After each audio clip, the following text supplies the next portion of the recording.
33 அவர்கள் அவருக்கு பிரதியுத்தரமாக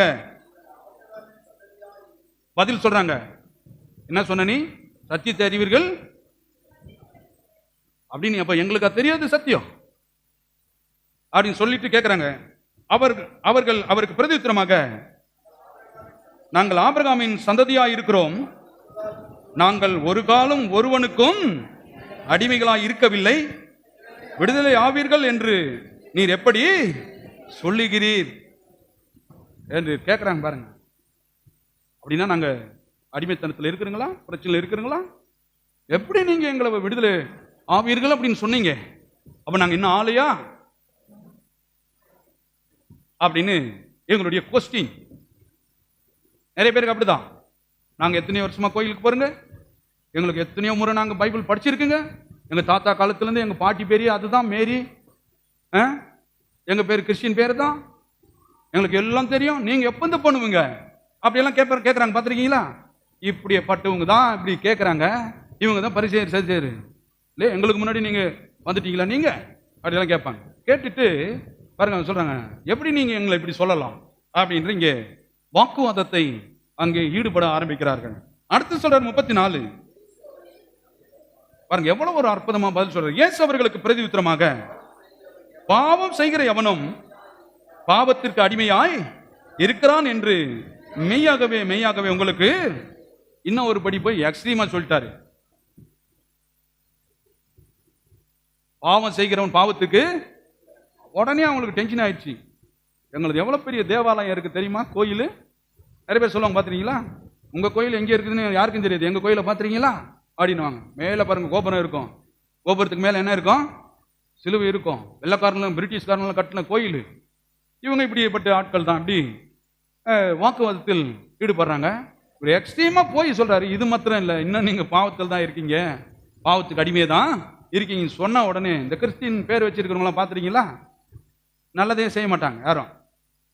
ஜெபமாலை கையில் இருக்கும் இல்லையா, பேர் கிறிஸ்டின் பேரா இருக்கும், பைபிள் வீட்டில் ஷோகேஸ்ல எல்லாம் இருக்கும். ஆனா எதை பத்தி அவங்களுக்கு என்ன பண்ணியிருக்காது, தெரிஞ்சிருக்காது. நைட்டு ஊழியத்தை முடிச்சுட்டு வரேன் செய்யூர் வழியா, இந்துக்குள்ள எல்லாம் தேர் இழுக்கிறத பார்த்துருக்கீங்களா? இந்துக்கள் தேர் இழுக்கிறாங்க இல்லையா, அந்த மாதிரி இவங்க ஒரு தேர். என்ன தேருன்னு கேட்டேன், பேர் சொன்னாங்க, என்ன தேரு? மாதா தேரு அப்படின்னா. ஆவியானவர் சொல்றாரு, சிலை வழிபாடு எனக்கு அருவருப்பானது அப்படின்னு சொல்லி அதான் சொல்றாங்க. அப்ப இதுக்கும் அதுக்கு என்ன? வீதி வீதியா உலா வருது, இது வீதி வீதியா உலா வருது. அப்ப இவங்க பாரம்பரியத்தில் மூழ்கி இருக்காங்க. கோயில் இருக்கு, பைபிள் இருக்கு, ஆனால் சத்தியத்தை இவங்க என்ன பண்ணல, அறியல. அறிந்திருந்தால் இந்த பாவம் என்கிற அந்த காரியத்திலிருந்து என்ன பண்ணிருப்பாங்க, விடுதலை ஆயிருப்பாங்க. இப்படி பேச்சு வந்திருக்காது அப்படின்றத தெளிவா இங்க வந்து சொல்ல ஆரம்பிக்கிற.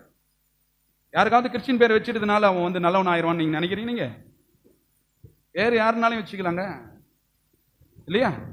அதனால கோயில் உள்ள போயிட்டான்றதுனால நல்லவன் ஆயிடுவான்னு நீங்க நினைக்கிறீங்களா? யாருனாலும் உள்ள போலாம், ஒன்றும் பிரச்சனை கிடையாது, அது பிரச்சனை இல்லை. சத்தியத்தை அந்த அறிகிற விதங்கள், அந்த அறிவு அவர்களை பிரச்சனையில இருந்து பாவத்திலிருந்து என்ன பண்ணும், விடுதலை ஆக்கும் என்பதை அங்க சொல்ல வர்றாரு. அவங்களுக்கு இது புரியாம, நாங்க உனக்கு முன்னாடி வந்தாங்க, அவனுக்கு முன்னாடி தான் பேசிட்டு இருக்கிறாங்க எல்லாரும்.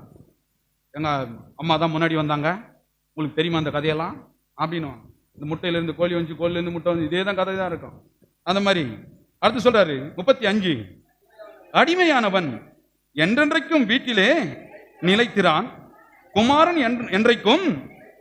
இன்னும் ஒரு படி போய் சொல்லிட்டாரு, உங்களுக்கு ஒன்றும் தெரியாதுன்றது ஒண்ணு, ரெண்டாவது நீங்க தெரியாதனால இன்னும் பாவத்திலும் இருக்கிறீங்கன்றது ரெண்டு, மூணாவது என்ன சொல்றாரு, சொந்த அப்பாவுடைய வார்த்தையை கேட்டு நடந்திருந்தீங்களா அவங்க வீட்டுல நிலைத்திருப்பீங்க. ஆண்டவருடைய வார்த்தையில நீங்க நிலைத்திருக்கல, அதனால இன்னும் அடிமைத்தனத்துல தான் இருக்கீங்கன்றது இன்னொரு படி போய் சொல்றாரு இல்லையா?